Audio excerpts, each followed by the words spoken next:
Hello, welcome. This is our Kellerman Consulting webinar on foreign material controls. As we get started, this one's going to be special. I see in the attendance my twin brother is here in the audience watching. It feels like padding the stats a little bit, but I'm nevertheless excited, and so we're going to really put on a good show today. So we are talking about foreign materials. For anyone that has watched the previous webinars, or we're at the previous webinar, we talked about sanitation and allergen control, which are two of the three controls that really go into food factories. As we look into examining that third hazard, foreign materials, this presentation is going to actually be as close to introductory as we get, certainly elementary. Is that right? Elementary. But that's really because foreign material is such an elementary concept. Controlling it, no matter how sophisticated the technology we use, it is very, very simple. As we get started, I do want to point out, we have a couple of handouts. If you go on the handout tab to the right of me speaking, and the first handout is actually all of these slides. It's a little text heavy at parts. So for any of you that's worried about, oh my God, am I keeping up reading? We actually are going to download the slides. We do record this, and there will be the recording of me speaking. That's going to be released later on and put on our website. We also have a marketing brochure that we always put up at these things. But the slides are the ones that I really want to point you towards. So what are we going to talk about today for this specific webinar? We are going to be addressing risk assessments as they pertain to foreign material controls and foreign materials themselves. That's going to be really important as we look at this. We're going to look at process preventive controls or critical control points, depending on if you have a HACCP plan or a preventive controls food safety plan. And we're going to talk about the technology for detecting, right? So we are going to look at actual foreign material prevention technology, which is very simple. And then we're going to look at the more high-tech detection devices that go in addition to or separate from actual prevention. We are going to talk about magnets. And with that discussion, we'll quickly talk about flowcharts and do magnets go into flowcharts? Do the other devices go into flowcharts? And then lastly, we're going to talk about some of those high-level certification programs and whether or not metal detectors are required. I do see that there are some bakery folks here, which is great. Those folks really already have metal detectors most likely, but for anyone that's worried, should I have a metal detector? Is this something that's important? We're going to kind of get into like, do I have to have it? Do I have to have X-ray machines depending on my process?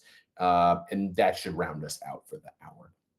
So at the beginning, we are going to get right into risk assessments in the next slide. But as I did with previous webinar, I wanted to talk about what's best and what's worst here when we're talking about foreign material controls, prevention, and detection. Foreign materials are just the biggest pain in the butt for every facility. There is no good way to do it. The technology for addressing foreign materials is just like pretty basic. I mean, yeah, X-ray machines are fancy and they get fancier all the time, but most folks don't have them. We will get into what it looks like to have an X-ray, but at the end of the day, visual inspection is what we see with the vast majority of our projects. The idea that everyone has metal detectors or everyone has X-rays, that is not true. Most of our clients really don't have those things. It's a huge relief when someone already has a metal detector or an X-ray machine in process, because it's something that, depending on who your customer is, you might need to buy one because they will make you have it. I have seen, and I do want to talk about as part of this hour, folks that have purchased these devices, metal detectors and X-rays, and don't need them. And what does that look like? And risk assessment is going to be a huge part of documenting that. The best foreign material removal devices are the simplest: filters and sieves. Screens are a little bit below. Anyone who's ever dealt with screens knows the aperture, which is a little hole between, in the screen, like the screen holes themselves. The smaller those holes are, the harder it is to get stuff to actually go through those screens. And even when gravity is forcing it down, you have people banging on screens and rubbing on them and trying to like force the things that go through screens through them, which presents its own significant foreign material controls. If I have like gloves and things on and I'm banging on screens, for anyone that's ever used a rotap machine, those are not part of operations. They're actually part of analysis, but you have like a device where you put in little sieves and different screen sizes, sieve sizes, and then it has a machine that just bangs. And if you've ever heard someone turn on a rotap machine, it is just bang, bang, bang, bang, bang, and this thing just keeps banging and banging, and stuff slowly falls through screens. That's kind of what you need with screens. So they are difficult. Lazara, hello from Miami, Florida. That is someone that company that I've worked with in the past. Great, great people.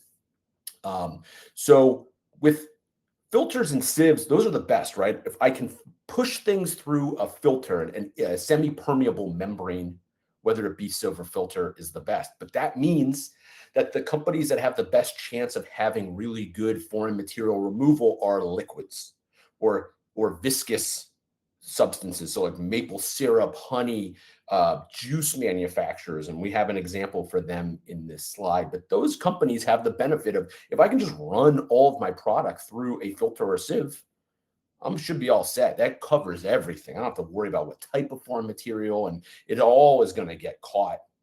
So that's wonderful. The problem is that the vast majority of food manufacturers aren't making those things. And if I have anything solid, anything at all, even if I make soup, great, I can run the broth through, but then the diced carrots and the diced uh, potatoes, whatever I'm putting in there, those are not going through the filters and sieves. So now I'm stuck. And now I'm going to be either visually inspecting or I'm stuck with the not ideal, which are the X-rays, metal detectors, and optical sorters. I do want to quickly say with magnets, and we're going to get there in a second, magnets are not a food safety control. And this is something we want to talk about quickly. We're not going to dwell a lot about it. Hello from Indiana as well. And it looks like South Carolina. That's great. So when we're looking at magnets, you really are pulling metal only out of process, and we're doing it to protect equipment. So they are really good. They actually are foreign material removal devices, but they're not really on par with filter screens or sieves. And they're actually below the X-rays, metal detectors, optical sorters, and they're really pretty close to visual inspection, which is our worst possible way of foreign material detection. If I'm pumping out thousands of pounds, gallons, whatever of finished product, and I'm just relying on my workers eyeballing each one as they come off the line, that is a recipe for foreign material complaints from customers. So lastly, I just want to say for their verification actions, we can do sign-offs if visual inspections all we're doing. We do have test pieces that can be put through X-ray, metal detection, and optical sorters and see that they are rejected, and that confirms that things are working. We also, for filters and sieves, have installation checks, and that's something that we're going to look at in just a moment. So just to finish off our discussion quickly with magnets, and why are magnets not food safety controls? You could theoretically, I mean, there is a possibility that magnets could be in a unique operation of a food safety control. But the reason why we don't do that, the reason why we do not want to see people making magnets a critical control point, is because of what it means to have a critical control point or a process preventive control. What happens at the corrective action? And magnets it's too confusing. So with magnets, we put them in line, and I usually see that in agricultural processes or very simple factories. Magnets go after metal on metal contact, and they go before equipment. I'm sorry, they go after really the input and usually before grinders and metal on metal contact, because we are trying to pull any kind of metal device out of line so it does not damage equipment. When I see a magnet, my expectation is that there is a piece of equipment upstream of that magnet that needs to be protected. And if that magnet is working and it is pulling out pieces of metal, it's doing it to protect equipment, part of the maintenance process. And To take it back to a critical control point or a process preventive control, if I find pieces of metal in a magnet when I'm pulling it out to do my inspection check, I don't call the FDA and issue a recall. If I find metal in food and it has shipped, then I am setting everything aside. And if I cannot determine if I found all that metal, I'm either throwing it all away or if it's already shipped, pulling a recall. That is not what magnets are for. We call up the maintenance guy, not the FDA inspector, if I find metal on a magnet. So it's great to have them. So it's fine, but they are not there to replace a metal detector. When I have folks that get a request to go purchase a metal detector from a client and they're on the hook for 40 or 50 grand to buy one. And it's like, well, I can just put a magnet in and now only cost me 1/10 of that. Well, okay, fine. But that magnet is not a replacement for the metal detector. You're going to be on hook for that inspection device. With that said, do magnets belong on flowcharts? Now, metal detectors, optical sorters, X-rays, they go on flowcharts. Do magnets go on flowcharts? That is really something that I am completely indifferent to whether folks put magnets on flowcharts.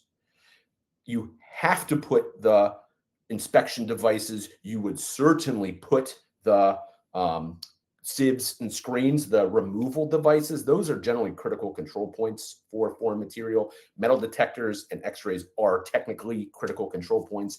Most of the time, we'll get into why that's not great, but they really are. Those go on flowcharts. Magnets, not so much. What is the lifespan, Martin wants to know, of a magnet separator? Oh, yeah. And it does depend on magnet strength. So I'm glad you asked. I had a whole thing about pull tests in here. I removed it because I was like, nobody cares about that. But now Martin has asked. So I'm going to tell you quickly about how do magnets work. I do not know, but it has to do with strength. And they're strong. They start strong. And magnets, when they are bumped, when they are dropped, you end up with what essentially amounts to a calibration issue with the magnets. They actually lose their strength as they're damaged and over time. So the lifespan of a magnet separator is indeterminate, Martin, except if you are testing the magnet over time. The problem that most facilities run into is they come to understand I need to test my magnet when I get it, because when you purchase the magnet, that's the best time to do your first pull test to determine how strong that magnet is.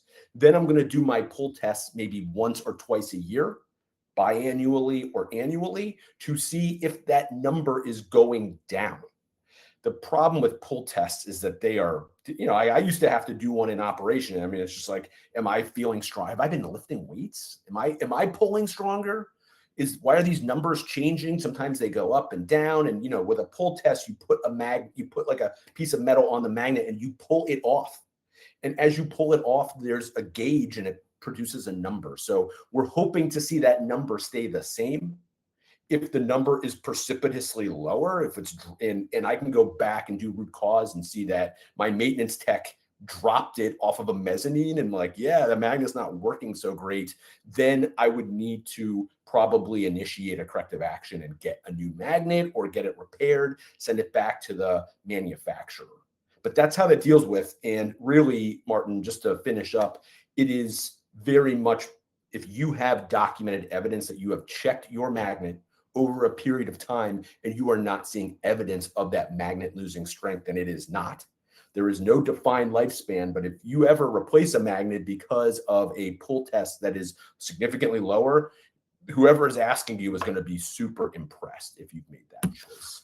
Most folks that have magnets, I don't know, I check this thing once in a while and don't do pull tests, and it really isn't something that gets challenged too much in operation. I hope that was sufficient to answer your question. So let's get into risk assessments for foreign material contamination. Well, we have risk assessments that we do in every webinar. When it comes to foreign material risk assessments, the problem is that foreign materials are ever possible in operation. They literally fall from the sky sometimes. If you are dealing with agricultural products that you're purchasing, it could be, we find golf balls, folks that are hitting golf balls in cornfields, and buckshot and all kinds of crazy stuff, rocks, sticks, you name it. It can come right in with the ingredients if they are not metal detecting or if they don't have a control on it, and most do not. Are the trucks Rail cars, they have the potential of adding foreign material risk. Insects are foreign materials, and rodents, oh my gosh. So pests are foreign material. And then on top of that, our facility is itself a potential source of foreign material. It is everywhere. It's all the time. So we can never let our guard down on foreign material controls. So when I'm evaluating a risk assessment, we need to start with, yeah, there's always going to be some risk.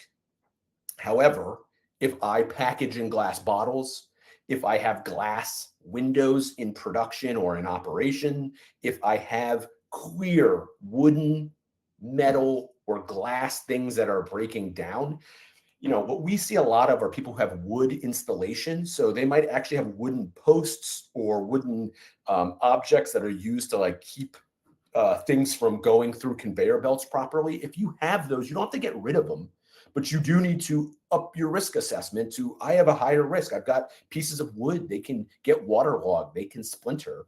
And if I have glass or wood, brittle plastic, metal, whatever is in operation, if they're there, then I need to be checking them on a regular basis to make sure they have not yet broken, and can check that against any kind of foreign material fines that I might have.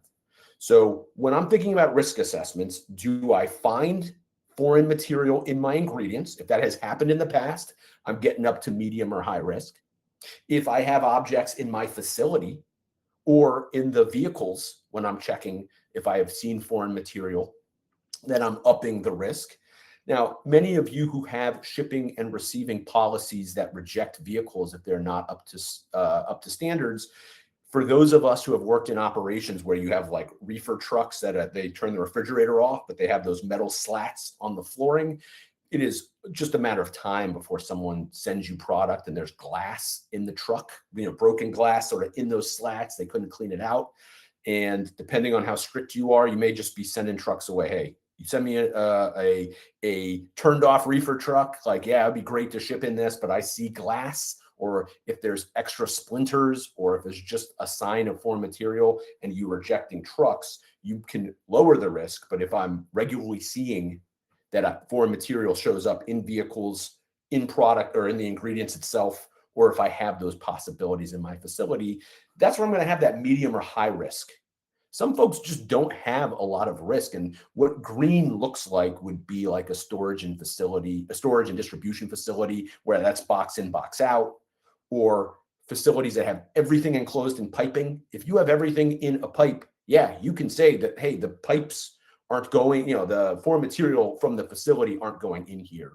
And if I, again, have a liquid and I have a filter and pipes, then my foreign material control, I can sleep well at night because I'm not going to have those things coming into my finished product. But I should, in the rest of my program, have it spelled out pretty clearly why it is that I don't think that I'm ever going to have foreign material.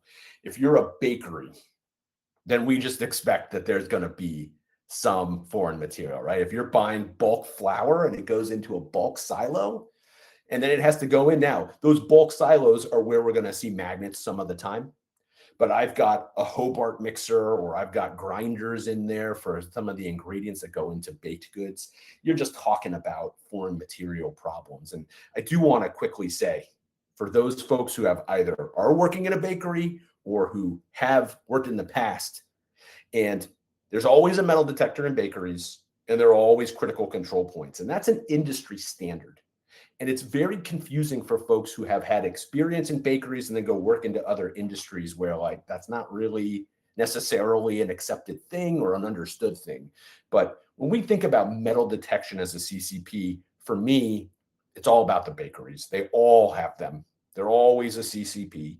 And the inspectors that come into bakeries are just expecting to see it. And bakeries, as for anyone who's been into a bakery before, they can often be quite dirty. The allergen stuff is pretty crazy, but it's like, hey, as long as there's a metal detector at the end of the line, this bakery is doing the things that bakeries do. And so when we think about risk assessments, the last piece of the puzzle is, do I have things in place? So if I have a potential for foreign material, I don't have pipes, I have exposed product in the facility, and I do not have some kind of screen, sieve, filter, and I don't have an optical sorter, metal detector, or X-ray, yellow, bare minimum, probably red. If I'm just looking, I'm if I go into a facility and they don't have anything in place, they're not doing, they have the potential for foreign material risks, and they don't have an inspection or a removal device, then I expect to look at customer complaints and see foreign material complaints somewhere in the recent past, and probably happening somewhat regularly, because it is just so difficult to keep foreign material out of product in the absence of like a really buttoned down system. So here's an example risk assessment. We're going to have this one. I chose to do a pasteurized juice line so that we can look at a filter. And let's think about filtration as a risk. We're going to come back a step when we look at the preventive controls, because we're going to see a metal detector in there, and we can kind of reverse engineer some of the risks. But if we're looking at a pasteurizer line in a facility and the frequency of action is filters, I wanted to talk quickly about it because it's different than metal detection. With a filter, they're the best, right? If I have some kind of filtration in line with a filter that gets changed regularly, then I expect all foreign material to be caught in that filter. But how do I do my check? I want to call it a CCP or a process preventive control, but how do I do my check? I need to have written records of it. And so the frequency of the assessment of risk here is how frequently the filter is either replaced or checked. So Martin was asking about magnets, and magnets need to be checked if they're a control point. We need to have actually a check off that I pulled the magnet out and checked it off. The filter works the same way, but sometimes filters are in like filter housing that's really hard to get into. So that really complicates when it comes to things like screens and filters and sieves, how easy it is to get into the housing of those, especially within like piped systems. It can actually be quite dangerous. You know, for folks that make like alcohol, the getting into the pipes is an explosion risk. And so I have to actually consider folks checking the filter against the fact that every time they open up a hatch to look at it, there could be OSHA issues in that. And it makes it really complicated. But one way or the other, if I have a filter in place, if it's a paper filter, great, right? I got to pull that paper out every time, and I need to have a check off that the filter was replaced and checked. If a filter is semi-permanent, then it may be part of the maintenance program. So I may have a maintenance tech doing it, not an actual production employee. And one of the things that we're going to talk about both here and for the remainder of this webinar, one of the biggest challenges with foreign material control, unlike biological and chemical controls. With biological and chemical controls, usually we're talking about either production associates or QA or QC people, right? They're the ones managing it. They're the ones filling out forms. They're checking things off. Here, with a filter, we might be assigning responsibilities to a maintenance tech. And I love maintenance techs. They're great. They fix things, and it's really awesome. And it's really important when they do it. But are they not usually folks that are like really excited about participating in food safety management systems or quality management systems other than fixing things? And so when you ask a maintenance person, hey, I need you to like check off and I need you to write a bunch of stuff down when you're fixing the filter, some will do it with a smile, but it is its own risk when you are asking maintenance folks to actively participate in critical control point management. With filters and sieves, you may be asking your maintenance guy to do it, in which case it's tough.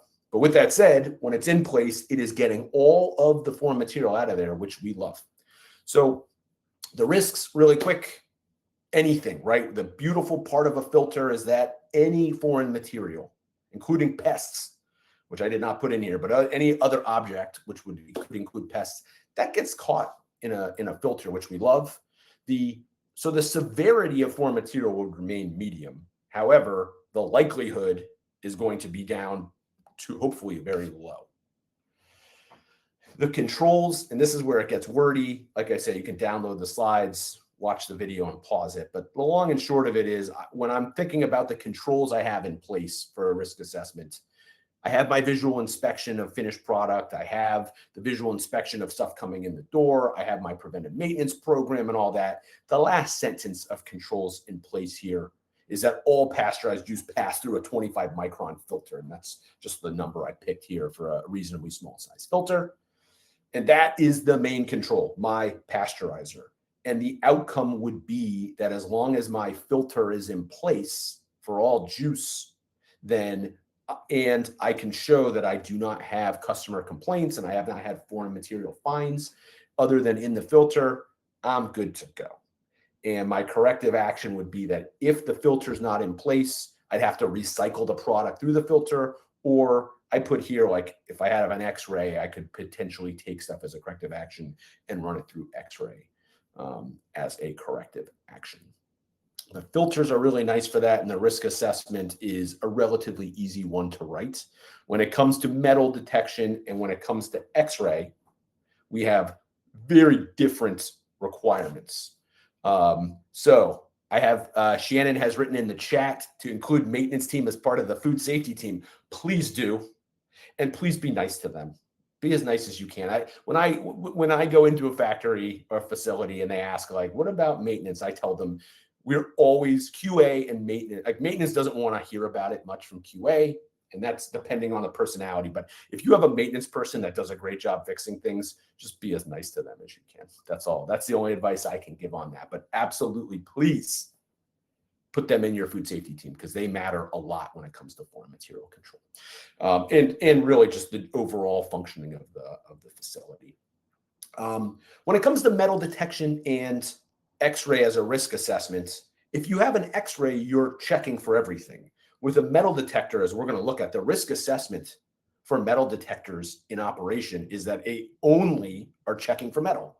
So if I think that I might have a glass or plastic or wood risk, and all I have is a metal detector, then my risk level should be high, even if I have a CCP for metal. What I have here is our preventive control. This is in the CCP, the critical control point format, which I like to use for process preventive controls. I've taken the risk assessment from the pasteurized filter and I put it here. And so we can see what it looks like if you're going to have a monitored step for pasteurized juice through a filter. So I have the control point is the filter for the juice. The hazards is all of those things I listed, including pests. The parameters is the actual micron limit. So whatever the size of the filter is the parameter. What is being checked though? This is the most important part, that monitoring procedure right there in the middle. I'm checking the installation of the filter, and I'm doing that every day, potentially during pre-op. If it's easy to get to the filter, if the filter needs to be changed, then I'm going to check that filter at pre-operative inspection before I start the lineup. Or if I'm doing shift changes, I might, if we shut down for a shift change, I might go do a check of the filter when the shifts change. Anytime I'm changing the line from one product to another, we can do a inspection check just to make sure the filter is still correctly installed at the end of the run. Now, if I'm a juice factory and I'm running 24 hours a day, 4 days a week of the same product, it's just huge runs of the stuff, then I may check the filter only like once every 18 hours or maybe less. Maybe I just check it once a week. And that's okay. If I don't check the filter very often, probably not a good critical control point or process preventive control. If I'm checking the filter regularly and I'm writing it down, by all means, then it is a critical control point process preventive control and justified as such. The corrective action here real quick is if it's not working, if the filter is ripped or if it's damaged, if it's not properly installed, then again, I'm going to have to quarantine the stuff that did not run through that filter if it's a critical control point, and I'm going to either run it back through the filter, I'm going to use an alternate detection equipment if I have it in-house, metal detector X-ray, or I'm throwing the stuff away if I thought there was foreign material in there. Most likely, I mean, it's rare that happens, but most likely we try to run it back through the process. The verification, and here we have to check off that the filter's there. So if you have a filter in line, you have to check off that you have it. Same as an X-ray, and same as a metal detector. We're about to look at metal detection. Everyone that has a metal detector knows you have a metal detection log and you're checking off periodically. If I have a passive or static filter, screen, or sieve, I am also checking off, and I need to have a scheduled check that it is still there and working, even if it never moves, and even if I'm checking it for a decade, every single day, and there's never been a problem, if you're going to make it a critical control point or a process preventive control, we have to check off that it's there. Lastly, I have my records that I put in there, my pre-op records, my post-operational records if I'm checking a filter after the run. To Shannon's point, my preventive maintenance schedule for those filters, and maintenance is the only one that's going to be running that. So they should be a part of my food safety team if they're part of the process of managing our critical control points through that, through the maintenance schedule, and then my training records, of course, on the CCP. I put my records here for 2 years. If you're organic, it may be 5. If you have longer shelf life product, that number would go up, but usually 2 is the kind of simple. I have a second one of these real quick. I put it in for the metal detector, right? Those of you who have or are thinking about a metal detector, if you download the slides, here you go. This is what we do when we have a metal detection CCP or process preventive control. This is the grid. Enjoy. Take the language, use as you see fit. Hopefully you don't get in too much of an issue with inspectors or whomever, auditors or whatever. But this usually is correct in format and language for most of the folks who go through inspections or audits. I have swapped out the filter for a metal detector. So my hazard is no longer all foreign material. It is only metal because a metal detector only detects metal. If I have an X-ray, then I can move it back potentially to the hazards, all of the hazards. So the parameters or the critical limit on a metal detector are those ones. So for those of you who have not used a metal detector before, we have everything runs through the aperture. I used the word aperture for screens previously, which is the little holes in the screens. Now the aperture of a metal detector is the slot that things go through. So if you've ever seen a bag metal detector, they're kind of lay flat and they might only have like 6 inches, but every bag goes through and that's the aperture. If it's an inline, it may be a pipe with like a collar on it, and that's the aperture. But whatever test metals that I have going through that slot from the metal detector that goes through the aperture, that is the limit, because when it picks that thing up and spits it out, then I can confirm that anything at least as large as that object is going to be rejected, or that large or larger.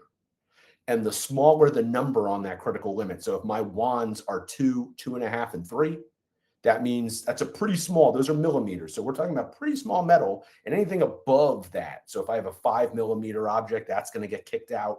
But if I have very small pieces of metal, like a millimeter, that is going to make it through my metal detector. I very quickly want to tell a story that came up in a project in which we had a client that had a metal detector, and they had very tight limits, 1.5, 2, and 2.5. That is very small. And they were finding metal in ingredients from one of their suppliers. Well, done, right? So I have a metal detector. I am finding foreign material. I'm finding metal getting kicked out. Well, when they contacted the supplier had a metal detector. Their limits were 3, 4, and 5. That is not illegal or wrong. What you set the limit to is what the facility determines. And that supplier had set their limits a little bit higher than the client. This created an unbelievable problem with the metal detector as a critical control point, because my client's metal detector was working, finding metal, and the corrective action was to go back to the supplier, as it would be. It clearly came from them, but the supplier said, hey, I am metal detecting, and the pieces you're finding are underneath the limit that I have on my machine. And frankly, we're talking about tiny pieces of metal. I mean, we don't ever want metal in there, but this was a situation in which the corrective action was very unknowable. And what I had to tell my client is, you might need a different supplier, which is a brutal thing to have to go through. Anyone that has a fixed supply chain knows, if I'm kicking out suppliers because their metal detector isn't as tight as mine, that is a keep you up at night kind of problem that you have to deal with. So Tammy is asking, is 2, 2.5, 3 better than 3, 3.5, and 5? If we're talking about inedible raw pet food. Tammy, that's a great question. And like what the correct number is not, there's no fixed like you should have this number. 2, 2.5, and 3 would generally be associated with a ready-to-eat product or with a customer that has very tight controls. If you are 3, 3.5, and 5, the thing to do is to contact your customers that you're selling the raw pet food to and see if they are further metal detecting and if that's okay with them. If your customers see that limit and they say, no, no, no, that's fine by us, we have some kind of controls in our facility, or we have our own way of detecting and we're not seeing problems, then your 3, 3.5, and 5 are valid, right? That can only be determined if you feel that the people you're selling to are happy with it. If you're they run pretty much. So if you're matching theirs, then you are correct. The only issue is if you're ready to eat, if you're the last line of defense and you're getting complaints from customers, then I would say, hey, you should probably have a tighter metal detector limit. But again, the product itself running through a metal detector may not actually pick up metal that small. It may have dense product, like especially raw pet food. If it's really thick products and you have a metal detector that goes down to those limits, the metal detector starts to fail. So you get like these false positives, which are of they're no good for anybody. Real quick, the verification for metal detectors, anyone who's got one knows you have a log. We check. This is what I'm recommending. The checks for the metal detector with your wands or cards that have the metal pieces that you've set should be the first thing that goes to that metal detector in the beginning of the run. I'm putting every 2 hours as best practice. If you do it more frequently, the gold standards, like every 15 minutes or every hour that we do checks. That is very, very strict, but at least every 2 hours we're checking. Every time we shut the line down to go for break or lunch, you should do a check before and after. So when you leave and when you come back, and then the last package of the day. And we're checking to make sure the metal detector has not broken during operation. So the more checks you do, the more you're confirming that your metal detector works. So we have a few, I'm going to try to go somewhat quick. I got 2 more topics to kind of lay out here. The metal detector and the X-ray. Training our folks on whatever the process is crucial. And the problem that we have with metal detectors and X-rays, one of the reasons why they're really terrible critical control points is because the machines themselves malfunction so often. Anybody running an X-ray should be experiencing what I expect to see and what I experience running an X-ray, which is kickouts all day long. These X-rays see things in product. They see by density. And so things that are naturally in product get flagged as a foreign material. And now I'm kicking stuff out. My machine is going haywire, but when I go check and open things up, there's nothing wrong. And so workers become really sort of desensitized to these machines, right? My metal detector kicks off every couple of days, so I just get used to like it's no big deal. That X-ray kicks out stuff every hour or multiple times an hour, so it's like it's always no big deal. We have to hold the line with the workers on the line to say, hey, listen, when this machine is spitting stuff out, we set it aside. If we have simple processes, if we have alternate machines, we can run it through quickly, great. If we can rerun it through the machine 3 times and see that it is just a false positive, awesome. But otherwise, QA has to open that thing up and we have to check and treat it as a risk every time. So any product that is contaminated has to be thrown away no matter what. And we need to hold that product back. If it's setting the machine off, we have to hold it back. With, again, sieves and screens and filters, we don't really have those problems. We just make sure the filter is installed correctly and we just check it periodically. With the devices that are used to detect, they don't keep any objects out. Metal detectors do not keep metal out of product. X-rays don't keep foreign materials out of product. All they are doing is a last check to make sure that the other things that we were supposed to be doing worked or did not work. That's why I do not like metal detectors or X-rays as critical control points. Technically speaking, they're horrible critical control points. And just as a quick comparison, if I am cooking chicken as a critical control point for chicken facilities, I have to cook the chicken thoroughly, because if I don't, there's going to be salmonella or Campylobacter jejuni that is harming or killing people that eat raw chicken. It has to be cooked correctly. I got to calibrate my ovens. I have to use a thermometer to make sure that the ovens work. That's a classic critical control point. With a metal detector, I have no such benefit. And with x-rays, I have no such benefit. There may or may not be metal or other foreign materials in product going through those devices. So I can go years with metal detection and x-ray and not see anything. These devices can indicate there's a problem when there isn't, and that is a frequent occurrence. They need to be calibrated. What calibration is a murky thing. How often I check the machine to make sure it's working and the calibration settings are correct. That depends on whether I have lots of line changes, if there's different density between product. It's a mess. And so critical control points and process preventive controls were created as a scientific approach without metal detection or x-ray in mind.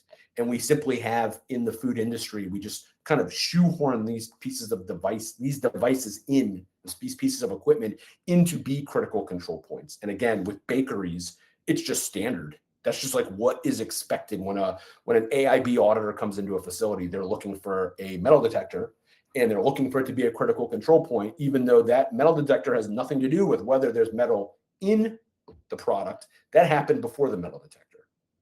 And if that metal detector doesn't work great, it's really hard to determine whether there is metal or not in product. It's just the difficulties. Life is unfair, and metal detectors are a proof of the unfairness of life. So let's talk about validating and verifying a metal detector. There's a lot of confusion here, and I just want to say that validation is proving that the device is capable of detecting metal. Verification is checking to make sure that the valid machine is working properly.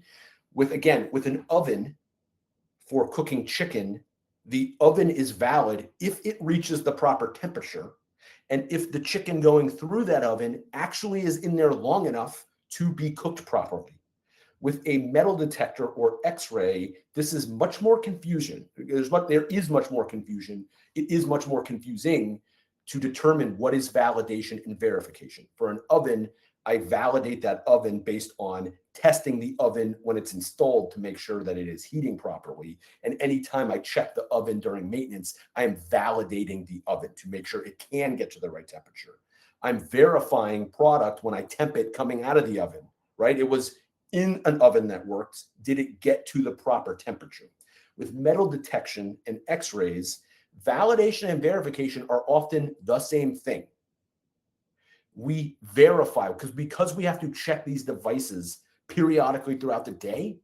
We're verifying that the metal detectors are still functioning. However, depending on how we do a check, we might also be doing validation at the same time. When I'm validating a metal detector or x-ray, I'm trying to prove that no matter how the metal goes through the slot, the aperture, the device will pick it up. And when I'm verifying it, I actually have to do kind of the same thing. So what I want to say here about validation and verification is that for folks that put cards directly on the belt, that is doing nothing. Don't do that. Naked test pieces going through a metal detector only proves that the metal detector can find metal, period. It needs to be in comparison to what we have. So what you obviously will see, and don't put it above, don't put the metal wand on top of a bag, because all you're doing is proving that you can find metal above product. Well, what does that do? We need to make sure we can find metal in product. And what you'll see with the literature around validation is like change the orientation of product, put it on its side, put it at an angle, just in case product might go through the metal detector at various angles. We want to make sure that no matter what, the piece can be found. So what I like to see, and I'm sorry, let me go push ahead real quick. I'll come back for the verification. What I recommend to clients is find some kind of test object that is of the same density as what we usually check. So Play-Doh or clay, if it's a liquid, get a viscous liquid that's about the same density and drop those cards inside a package. So package it up with finished packaging that we use with product that's the approximate density. And what you see here, we did it in marker, but like I recommend put tape all over that box, bright neon, blue and yellow, green, whatever, and write do not ship on it, because we want to be able to take that box and run it through over and over and over again and make sure that it doesn't accidentally get packaged and sent off with product there. If you have a test box and it's not properly labeled, you're going to get clients or customers that are like, hey, I opened up this box and all it had was a plastic wand in it and inside a Play-Doh. I don't think that's what I bought. And then you can congratulate them on finding your metal detection package. So we want to make sure it's obvious to workers that they should keep it on the line. But if I do that and I go back and run just that package every time, I am performing validation and verification at the same time every time I do my checks, right? If I have metal inside of a representative package, I'm proving the metal detector can find metal. When it goes off with that package, I'm also at the same time doing verification. So that's the easiest way to do it. You can just have a test package once or twice a year to validate your metal detector, or X-ray. But if you have a test package, just use that. It's great. For verification best practices, I want to remind again, I had 2 hours on the critical control point. I settled on an hour here. You can tell that I made these slides at different moments and had a different sense of it.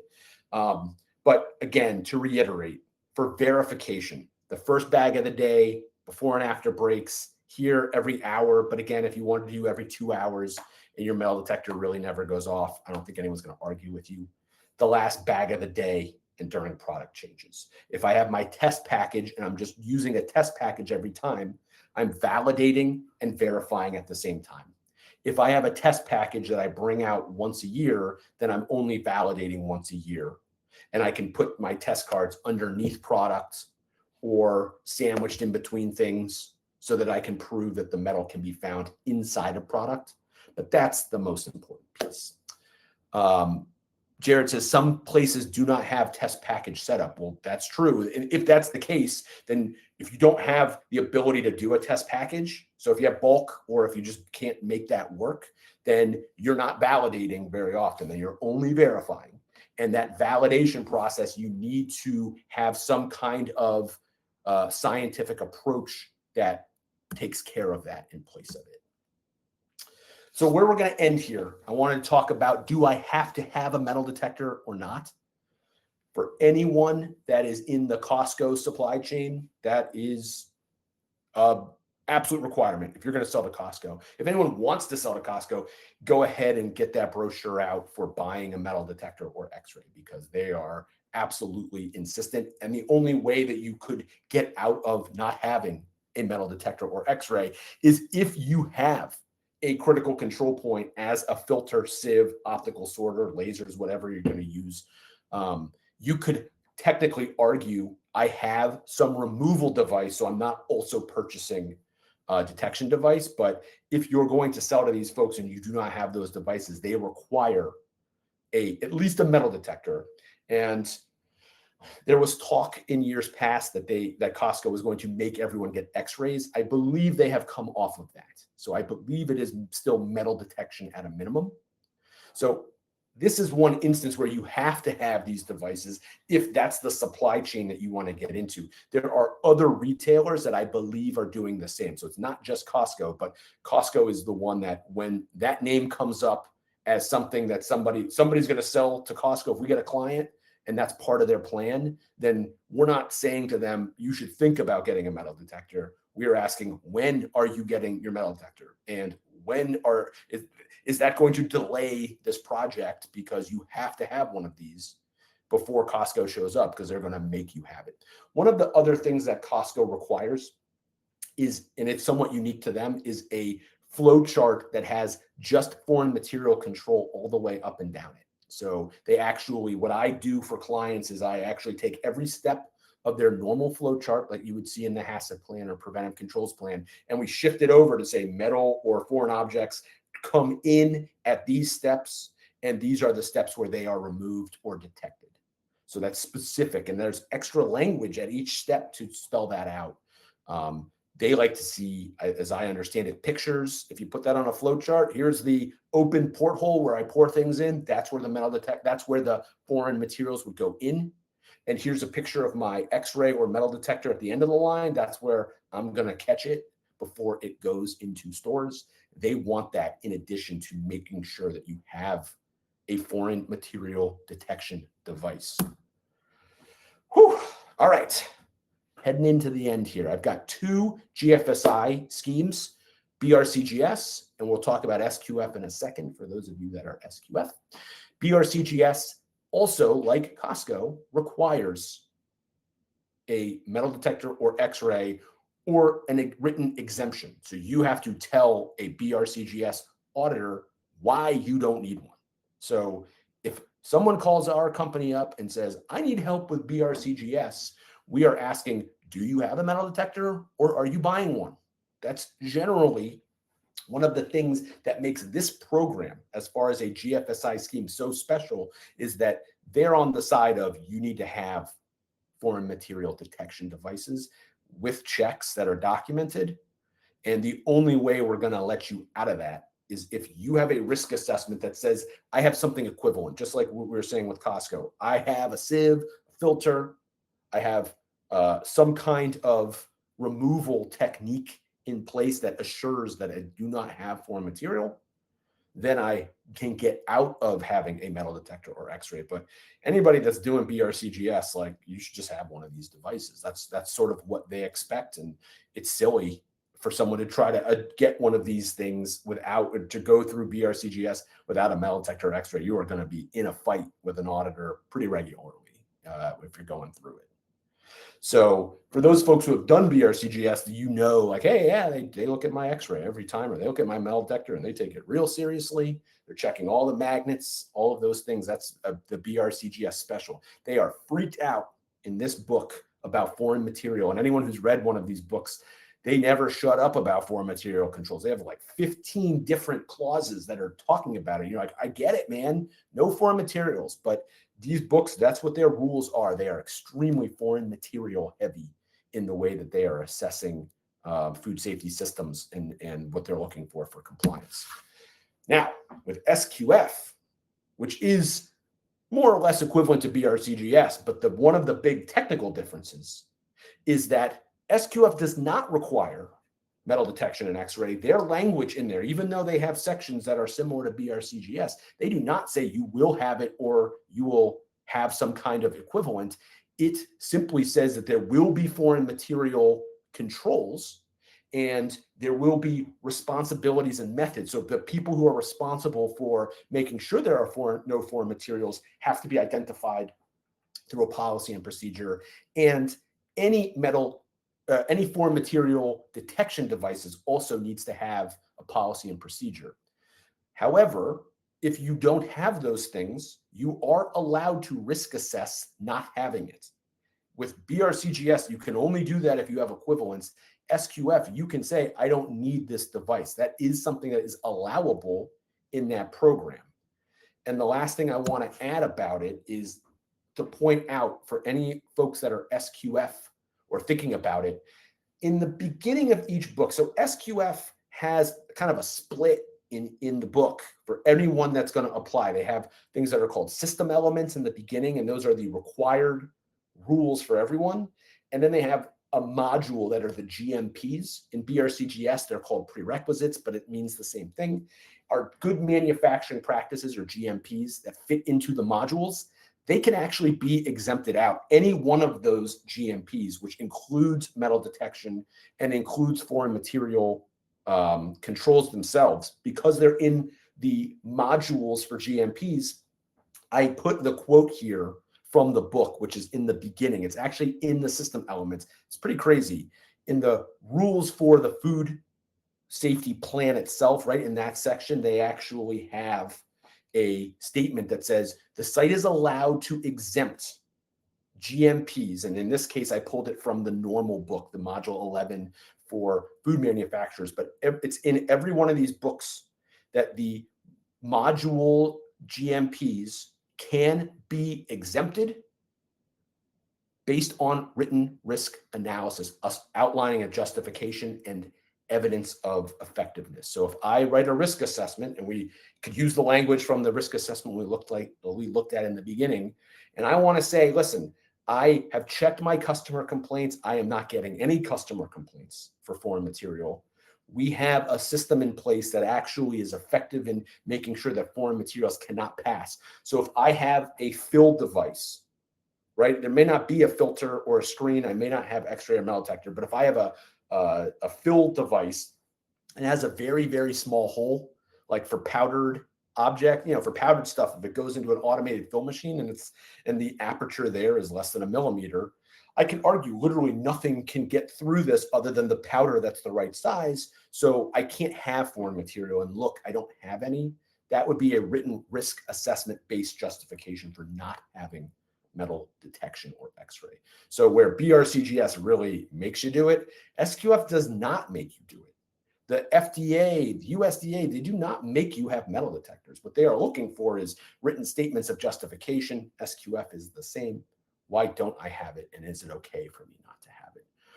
Whew, we have 4 minutes left. I was able to get us to the end here through everything I wanted to say under the hour. There's a few minutes left. If anyone had any questions, if there was something I was unclear about, I can answer it now. And thank you to the folks who were asking questions during the webinar. It's my favorite thing. I'm going to give it about a minute to see if anyone wants to type something out and has a question. Otherwise, I hope that this discussion got you at least thinking about how monumentally frustrating foreign material is in all operations, and got you thinking about what you have, what you might need, and who you might need to have involved in managing these processes. All right, with that said, I'm only getting thank yous here, no more questions. So thank all of you for listening to what we had to say today. And we'll be doing one of these in a couple months as usual, and I will look forward to anybody that shows up for those. Take care.